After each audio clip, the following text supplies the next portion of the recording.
hope you're doing well. Well, I have comparison or ink comparison number 4. And today, as you might have seen in the title, we are going through my burgundies and reds. And why don't I just show you or give you a quick rundown of the inks that I have. You might have seen this in my currently inked video that I had just posted online. This is a Kaweco Ruby Red that my family got for me at the Vancouver pen shop. This is from Anderson Pens, and it's the Oysters Eum Scarlet. This I got from Van Ness, and it's Wearingeul's Human Problem. Interesting name.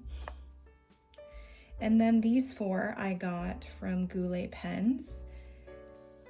When I first started my fountain pen ink obsession, and this is Sailor Ink Studio 830, Noodler's Black Swan in Australian Roses, Diamine Oxblood, and Diamine Red Dragon.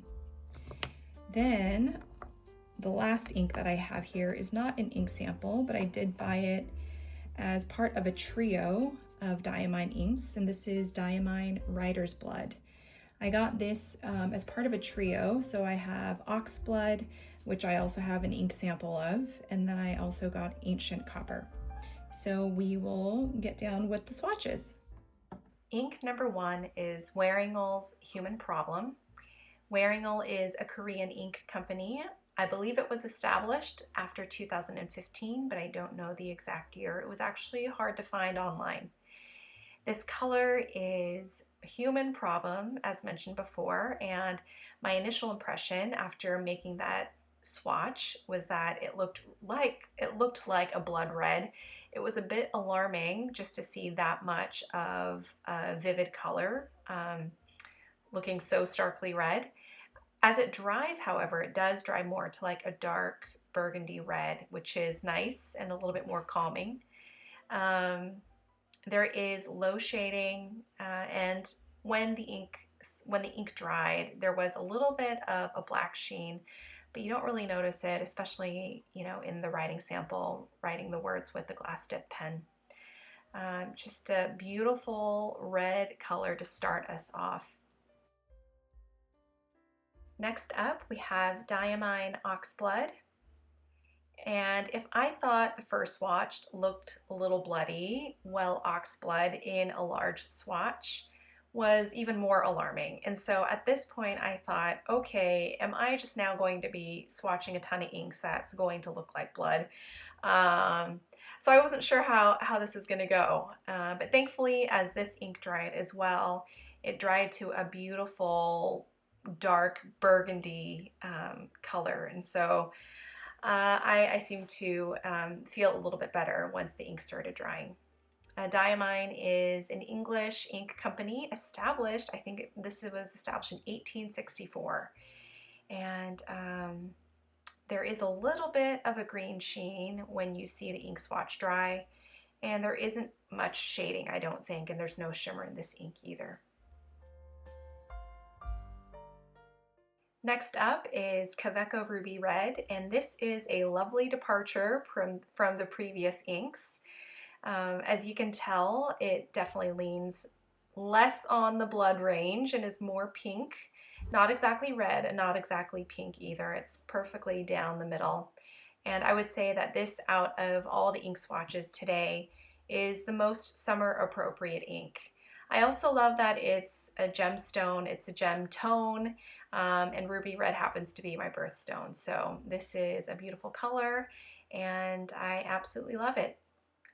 A side note, Kaweco is a German company, and the company was established in 1883, maybe about just under 20 years after Diamine Ink Company was established in England. There's a medium amount of shading, there's no sheen, and there is no shimmer in the Ruby Red. Ink number 4 is Noodler's Black Swan in Australian Roses.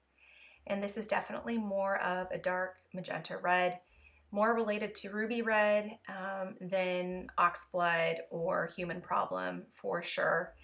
Fun fact, Noodlers is an American company. It's based, or it was established in 2004, so it's pretty new to the ink scene if you're comparing it to some of the German and English brands.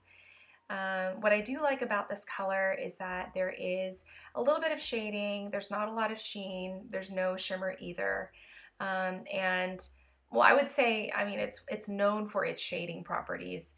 In fact, it's actually one of the best-selling shading inks that Goulet Pens sells. And that's how I actually got acquainted to this ink. It was part of their best-selling shading inks sample set.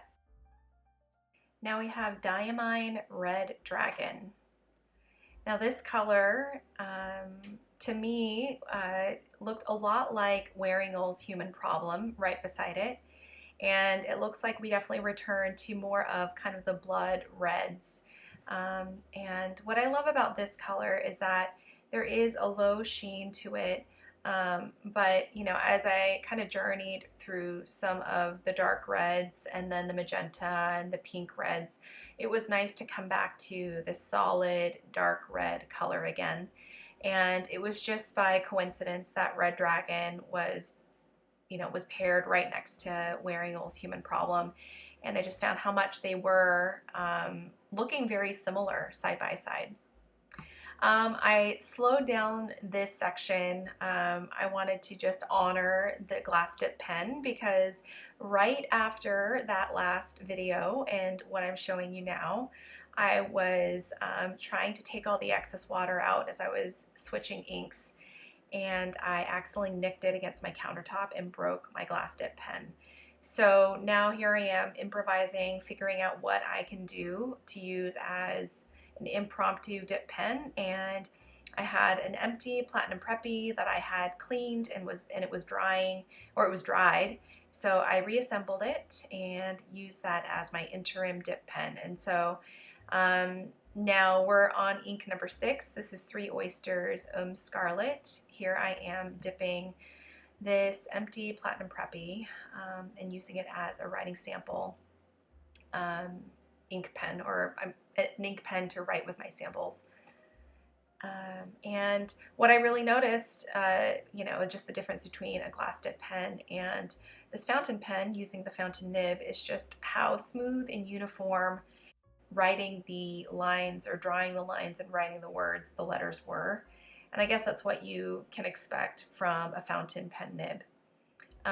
Scarlet is just a beautiful orange tinged scarlet red color, and I really liked it. I really liked it in that it had a little bit more of like an orangey red tone to it.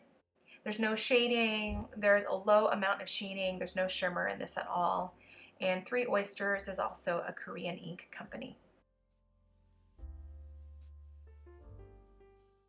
Ink number 7 is Sailor Ink Studio 830. And wow, this is a punchy, vibrant red. I mean, just look at how the ink travels and pools as it dries. Just gorgeous. It's a dynamic ink, and I would say it's related most to the 3 Oysters Scarlet. It's a little bit more orangey than it is, you know, like the blood reds, like Diamine Oxblood or Human Problem. Definitely no purple or pink to it at all. The company was established in 1911, and I believe it was the first fountain pen company in Japan. Absolutely gorgeous. This is the most punchy, vibrant color out of the bunch, and I'm excited to ink this in one of my pens in a future currently inked video. Last but not least is ink number 8. This is Diamine Writer's Blood, and this is definitely the darkest ink out of the bunch. It's more of like a deep purplish burgundy red, and I would even say it's almost like a Bordeaux black, like a purple black ink. When I had seen the swatches online, I thought I preferred this over Oxblood. However, you know, having it and writing with it in person, I actually prefer Oxblood over Writer's Blood. Being that it's a darker ink, it's hard to tell if there's any shading, but when the ink dries, there is a bit of some sheening, and there's no shimmer in this ink.